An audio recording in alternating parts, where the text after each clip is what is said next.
Hello friends, my name is Bhupen. तो आज हम सीखेंगे कि डिमांड एंड सप्लाई ज़ोन होता क्या है, ठीक है? तो एग्ज़ाम्पल में हम लेते हैं कि गोल्ड गोल्ड अज़्यूम करते हैं कि गोल्ड की प्राइस ये चल रही है, गोल्ड का चार्ट है।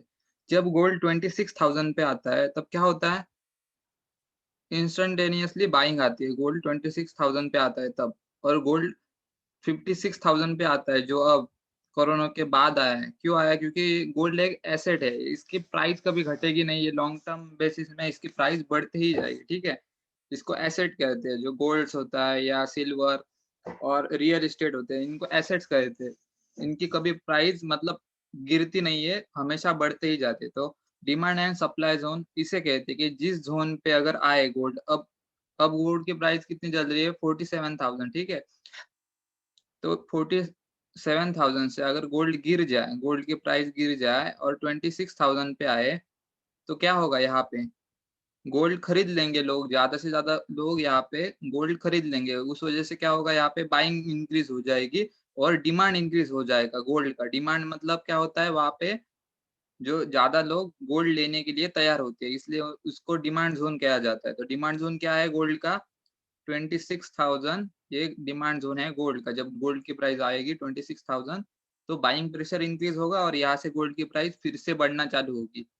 और सप्लाई ज़ोन कहाँ पे है गोल्ड का? जब गोल्ड की प्राइस कहाँ आएगी, तब गोल्ड का जो प्राइस कब गिरेगा? जब गोल्ड की प्राइस 56,000 आएगी, तब गोल्ड का प्राइस गिरेगा, क्योंकि ये ओवर वैल्यूड है यहाँ पे।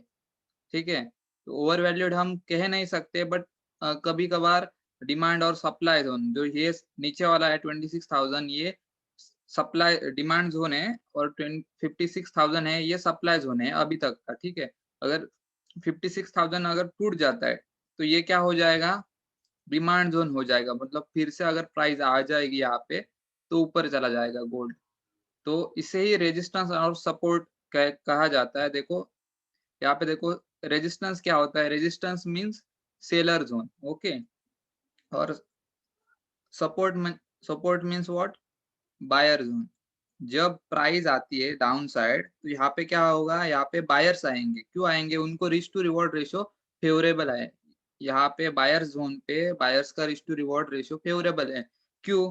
क्योंकि हम कहाँ पे एंट्री देंगे? अगर हमें बाय करना है कोई भी स्टॉक या कोई भी ऑप्शंस या फ्यूचर ऑप्शन में आप ट्रेड कर रहे हो, तो कोई भी किसी फील्ड में आप ट्रेड कर रहे हो या कोई बिज़नेस में हो, तो आप हमारा रिस्क टू रिवॉर्ड रेशियो क्या होना चाहिए? मिनिमम 1:2 होना चाहिए या 1:1 तो होना ही चाहिए, ठीक है? तो अगर बायर्स यहाँ पे आ रहे हैं, देखो ऊपर से स्टॉक गिर रहा है डाउन साइड और बाइंग ज़ोन में आ गया, ठीक है? बायर ज़ोन में आ गया, तो ये नीचे वाला बायर ज़ोन है, इसे हम डिमांड ज़ोन कहते हैं। क्या कहते हैं? Demand zone, okay? Demand zone में क्या होता है? यहाँ पे बाइंग आ जाएगी। क्यों आ जाएँगी? क्योंकि यहाँ पे 1:2 का टारगेट मिल रहा है बायर्स को। क्यों मिल रहा है? देखो, अज़्यूम करो यहाँ पे प्राइस चल रही है 10,000, ठीक है? 10,000 प्राइस चल रही है कोई स्टॉक की, तो वो स्टॉक कभी आया नहीं है 5,000 पे, ओके? वो 5,000 पे आया नहीं है कभी, बट 20,000 जाके आया है, ठीक है? 20,000 जाके आया है ऊपर की तरफ। तो बायर्स यहाँ पे ज़्यादा आएँगे कि 20,000 पे ज़्यादा आएँगे? ऑब्वियसली 10,000 पे आएँगे ज़्यादा। क्यों आएँगे? बिकॉज़ उनको बायर्स का स्टॉप लॉस कितना है? 5K है ओनली, मतलब 5,000 की रिस्क ले रहे हैं वो। और प्रॉफिट कितना मिलेगा? जब ऊपर जाएगा ये स्टॉक, तो कब कब तक उनको प्रॉफिट मिलेगा? जब 20,000 आ जाएगा ना, तो 1:1 उनको 1:2 मिल जाएगा, क्योंकि वो लूज़ 5,000 कर रहे हैं, बट प्रॉफिट कितना ले रहे हैं? डबल ले रहे हैं ना यहाँ से। तो 10,000 का प्रॉफिट ले रहे हैं और लॉस हो गया तो 5,000 का। तो यहाँ पे डिमांड इंक्रीज़ होता है इसलिए। तो ये बायर ज़ोन के लिए इसे इसलिए बायर ज़ोन इस वजह से किया जाता है, ठीक है? अगर यहाँ पे अगर बायर्स आ जाए सप्लाई ज़ोन पे, मतलब सेलर ज़ोन पे, तो यहाँ पे क्या हो जाएगा?